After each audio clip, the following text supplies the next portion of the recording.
बेटे की लालच में मेरे शौहर ने पड़ोसन से शादी कर ली जो 40 साल की बेवा थी और उसके 6 बेटे थे।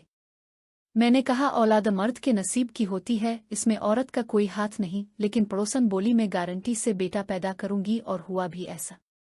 अब मेरी सौतन हर साल एक बेटा पैदा कर देती, देखते देखते मेरे शौहर को 3 बेटे मिल गए। जब एक दिन अचानक मेरा शौहर मेरे कदमों में गिर कर रोने लगा और बोला तुम सच कहती थी, मेरे नसीब में बेटा नहीं है। मैं बहुत हैरान हुई और सौतन के कमरे में गई, लेकिन ये देखकर मेरे पांव कांप गए कि मेरी सौतन। मेरा नाम शाजिया है, मेरा ताल्लुक कराची से है। मेरे वालिद रेड़ी लगाते थे। मैं अब्बा को खाना देकर वापस आ रही थी कि रास्ते में एक लड़का ट्रेन की पटरी पर बैठा हुआ था। मुझे शक हुआ कि वो लड़का खुदकुशी करने के लिए ट्रेन का इंतजार कर रहा है। मैं इसके पास गई और कहा कि वो जल्दी से वहां से हिट जाए, ट्रेन के आने का वक्त हो रहा है, लेकिन इसने मेरी बात जैसे सुनी ही नहीं थी।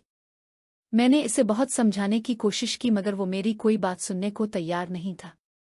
इतने में ट्रेन आ गई और मैंने इस लड़के को जबरदस्ती पटरी से धक्का देकर हटा दिया। ट्रेन गुजरने के बाद वो जोर जोर से चीखने लगा और बार बार कहने लगा मुझे मरना है, मुझे जिंदा नहीं रहना। मैं कुछ देर वहां उसके पास खड़ी रही। वो अब भी मुसलसल गुस्से से मुझे ही घोर रहा था और बोला तुम्हें क्या मसला है? चाहे मैं ज्यूं आ मरूं, तुम होती कौन हो मुझे लेक्चर देने वाली? वो सर पकड़कर वहीं बैठ गया। मैं खुश थी कि इंसानियत की खिदमत का सबक मुझे याद था, मैंने एक इंसान की जान बचा ली थी। मैंने इससे कहा चलो मेरे घर चलते हैं। पहले वो नहीं माना, फिर पता नहीं उसके ज़हन में क्या आया कि मेरे साथ चल पड़ा। मैं इसे अपने घर ले आई और अपने अम्मा अब्बा को सारी बात बताई। मेरे माँ बाप ने इस लड़के से इसके घर वालों के बारे में पूछा, लेकिन इसने कहा कि इसका इस दुनिया में कोई नहीं है, वो अकेला है। इसके ताया ने इसे घर से निकाल दिया चोरी का इल्जाम लगाकर। इसलिए इसे अब अपने आप से और अपनों से नफरत हो गई थी, वो जीना नहीं चाहता था। मेरे माँ बाप नर्म दिल थे। मेरी माँ तो इस लड़के की कहानी सुनकर रो रही थी, क्योंकि मेरा भाई भी इसी उम्र में गुस्से में खुदकुशी करके हमें छोड़ गया था, इसलिए मेरी माँ को शायद इस लड़के में अपना बेटा नजर आया। माँ ने कहा वो आज से उनका अपना बेटा है। अब्बा ने अम्मा की खुशी के लिए इसे घर पर रख लिया। इसका नाम हसीब था। अब हसीब हमारे साथ ही रहता था। वो चुपचाप सारा दिन कमरे में रहता, गाने सुनता। एक दिन मैं इसके कमरे में गई तो सारा कमरा सिगरेट के धुएं से भरा हुआ था। मैंने डांट कर कहा कि मेरे अब्बा हराम नहीं कमाते जो तुम यूं उनके पैसे से नशा करो।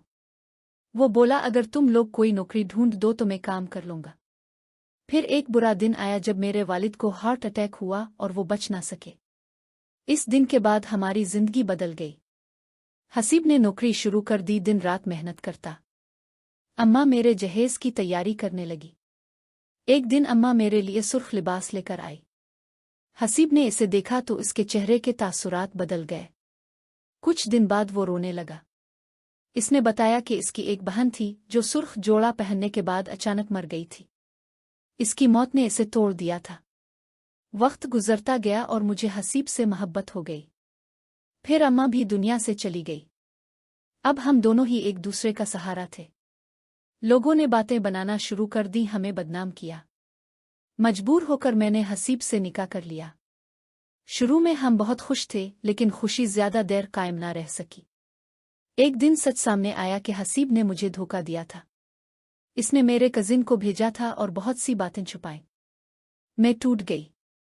मैंने इससे तलाक ले ली और गांव चली गई। बाद में मेरी शादी अली से हो गई। वो बहुत अच्छा शौहर साबित हुआ। इसने मुझे जीना सिखाया। अल्लाह ने मुझे एक बेटा अता किया और मेरी जिंदगी में दोबारा खुशियां आ गईं।